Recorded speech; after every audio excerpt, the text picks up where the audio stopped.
Hello and welcome back to the PC Gaming Vortex. My name is Hikaro, and we are with the new character in the Everquest 2 series that was announced in our previous announcement video. So lots has happened since our last episode. The game went free to play, not to mention the fact that the Age of Discovery expansion released along with the game update, and also, of course, the Christmas event. With the Age of Discovery, they released the Beastlord class. A while back, we had asked the viewers if you wanted me to replace Hikaro the Wizard with Hikaro the Beastlord, and everybody said yes. So this is Hikaro the Beastlord. I made a Fey Beastlord. Most of my characters that I normally play are either Fey or RSI, and it'll give X and Dark something to make fun of me on. I'm sure the hilarity will be hilarious. But this is my Beastlord here, Hikaro with an E. As you know, everything's always a different spelling of Hikaro. This is my pet, what they call a warder. The specific one I'm using is the Collector's Edition one. We went to Fanfare last year, so we got the Collector's Edition, and that is something they gave us for that. He's a little big compared to my character, because my character is small, and he is enormous. Luckily, they give you a Shrink Warder spell to bring it down to a little bit more manageable, although he's pretty much still my size. So I'm going to give a quick overview to start with of the Beastlord class, because the Beastlord class has a lot of mechanics that are strictly theirs. Very unique play with this character. Very cool, though. I'm enjoying it quite a bit. I had to level this character with Dark's help to catch up with the group here so that we can pick up where we left off before. And I had quite a lot of fun doing it. It is a neat character, not to mention extremely powerful. So the basic concept behind it is it's a scout. So it is a melee class with a pet. Most of its attacks are done as a reaction. And what I mean by that is you'll see this bar on the right here. These are all reactionary things. So all the stuff on the left, which are called feral advantages, are done when something happens in battle. So what it looks like to us as a player is a giant blue paw appears on the screen in the middle of the battle.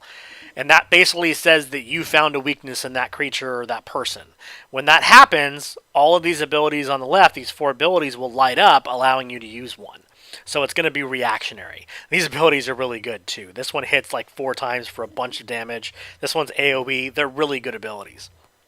The next part of it is that as you fight alongside your warder, and as you use these abilities and do more damage, you gain something called Savagery, which is this bar up top.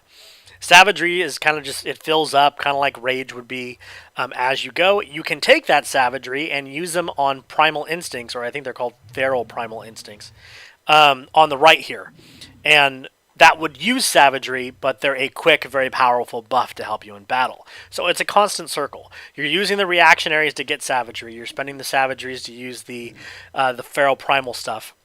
And it just kind of goes around in a circle. Now, being a melee class, you're up in the thick of things. So you have things like dots, you have stabs, you have normal attacks. This one here is called Rush, which I just absolutely love. You just punch like 5 times in a row. It's awesome. But the character is very much a varied play style. Just like all the other scouts, you do get tracking, which is nice, and you do get stealth, which is also nice to have. So the warders are a very unique part of this class, and the way that they work is very different than any other pet class that currently is in EQ2. The way it works is actually you're given one when you start based off your race, and then of course if you have the Collector's Edition you're given the boar also. But as you play through the game, you're actually given the ability to catch your own. What that means is that you can go up to a mob. Not all mobs are able to do it, but a lot of them are. You can go up to a mob, you can tame that mob. You have to get it to 50% life and then mesmerize it and then use an ability on it and it tames it. And then you capture that mob as a pet. Now, the cool thing is there are different categories of pets. So like different animal types. So like there's a wolf class and there's a boar class and there's a dog class and there's a dragon class. I don't know. I'm just listing stuff off here. But there's different animal types. The last animal of that type that you captured is how yours is going to look. So say you get a white wolf. Well, that white wolf is now the one in your wolf class. But you can have one from every category at any given time. So you can switch between them. It's not suggested to switch too often, and I'll show you why. Along with this class, the warders have kind of an attunement thing going on with the Beastlord itself, where this rank right here shows how much they've worked together and how much they've kind of leveled up with you. The higher that is, the better off they are, and by getting a new one and using a fresh one, you're kind of starting over again with that character. Which obviously is not good. So I would pick one and stick with it. Obviously, later on, if you want to choose something different, if you get something exotic or cool looking, you can start it over again and then level it back up to you. But I would suggest picking one at the beginning and sticking with it at least while you're leveling, so that you have that extra power, because that is good to have. The other thing that they have is they actually have their own tree. They have their own AA tree. Which is nice. I actually have 3 points I haven't spent yet, but they can get up to 40 points to spend in their tree. Their tree is based off of the type of animal it is. So this being a war boar, any war boar that I summon is going to be under this specific tree. If I summon a wolf or an eagle, it'll be under its own tree. And of course, there are different abilities and strengths to make it stronger, and you can fine tune it just like you would your own character. The combat it's pretty straightforward once you get down the reactionary stuff. It's pretty straightforward. As we start fighting here, you'll see how the reactionaries work, and you'll definitely see that giant blue paw pop up. It's big. It definitely catches your eye. This isn't something that they're trying to hide from you. But so far, I am loving the Beastlord. It is definitely an extremely powerful class, and it is definitely fun to play. It's an active class, meaning it's not just you standing there casting 3 abilities. You're constantly doing something during battle, which I think is fantastic. Okay, the other things that were released in the expansion was the Dungeon Maker system, which we will be covering very soon. Dark Relic actually made a dungeon that's doing very well on our server, and we will be playing through that as a tutorial of how the Dungeon Maker system works. And then also the Mercenaries, which I've also gotten quite a few comments on already that I guess is really cool to use. It allows you to fill out a group or make your own group to go into like dungeons and instances or quests you're having trouble with or things like that. You can hire help. And apparently it's a really fun system. I haven't played around with it yet, but we will definitely cover that in a future episode. Okay, and do not forget, if you are new to the series or you are coming back and you've been with us before, the game is now free to play across all servers. So if you'd like to join us, we are located on the Butcher Block server, and you are all welcome to join us. The more the merrier. This game it's worth paying for, but it's definitely worth playing for free. There's really no excuse not to give this game a shot. Okie doke, so let's get started. Let's get back to leveling here at the Iron Toe Fort here. Let's see what we got. Where to first, guys?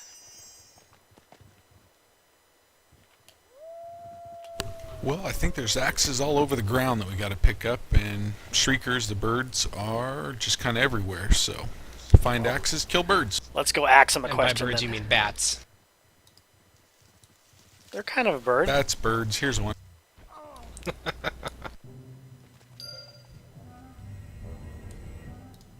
Wow, they left their duty all over the ground. Get it? Because they're duty axes? Oh, there's a whole bunch of them over here to the... oh shoot, my compass isn't up. This way. To the direction that I'm walking in. How the heck did I lose that? And there's that paw right there. Yeah, that paw it's very distinct. It's obvious to see there.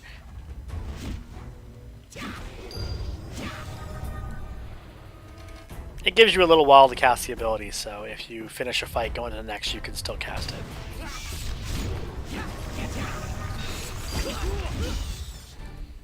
And man, this character does a lot of damage. I have to parse it here and check it out. Yeah, it's pretty good. I mean, I don't have very good gear on because in order to catch up, we actually power leveled him about 20 levels, but he definitely does a lot of damage. I was taking out level 20-something mobs at level 20-something with level 1 gear on. Overpowered much?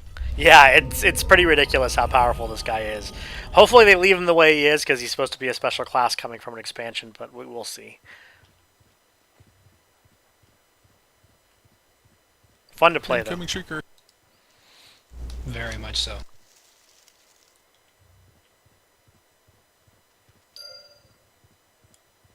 How many more shriekers you need? I need one more.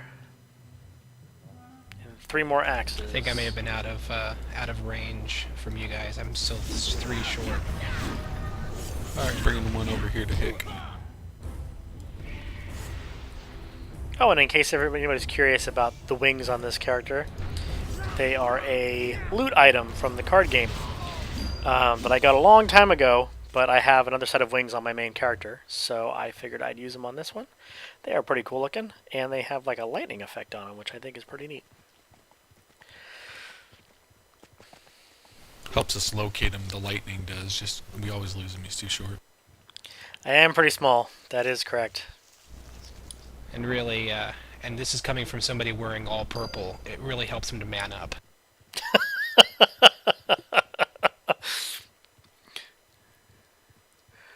Oh, let the Fey jokes begin.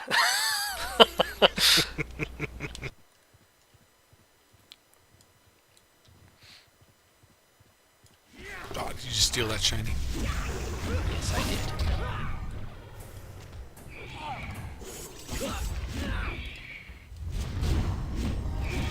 How many more bats you need? I got all mine. Looks like I need 2 more of the Shriekers. I'm trying to wander around and see if I can't find some more of those axes. I mean, these are dwarves we're talking about. There's got to be a million axes around. You would think.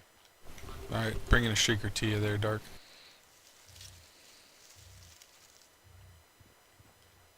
Fighting one now myself. That should hopefully finish things up. Yay, last axe. Axe? I haven't even found one. Really? Slacker. Pretty much. Huh. That's weird. What?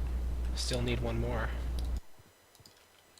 I'm wondering if the, I was doing wrong. That's why you're killing the wrong You're ones. killing the birds and not the bats.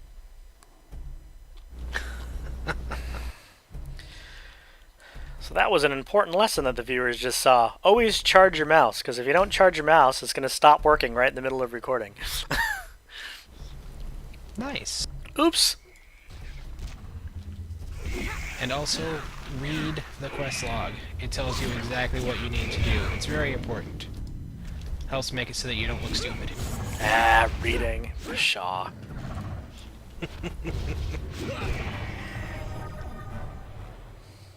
Let's learn from Dark looking stupid. I do that a lot. Learn from you looking stupid. Did you get your last one?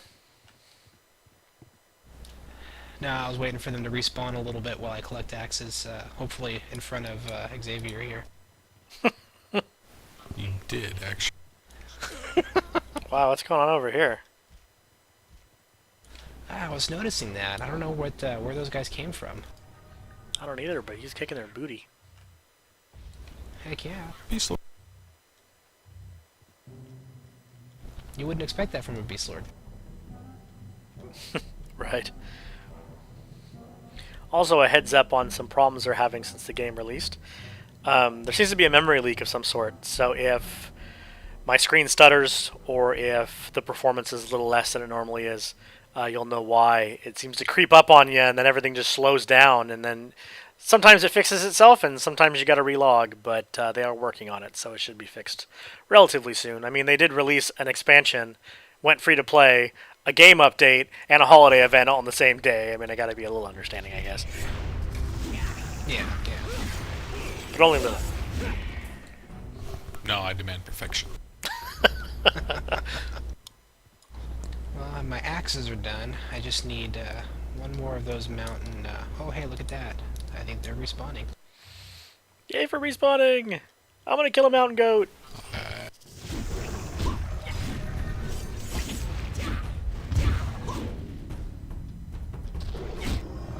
I'm gonna put my hate transfer onto you, Dark. There you go. Aww. Don't Just make me because. take ageism or egalism back. So we need crag blooms. This way. To the crag blooms!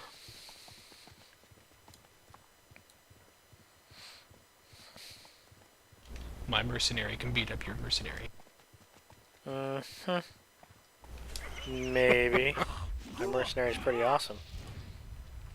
His name's Xavier. That's right. Yeah.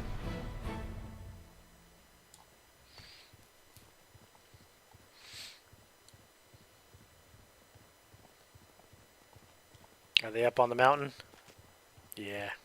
Indeed. Indubitably.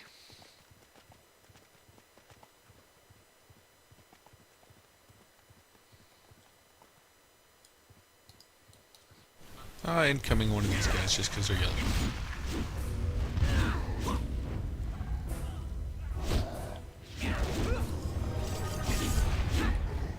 That guy didn't stand a chance. Good grief, Hick just soloed one faster than we could two team. Yeah.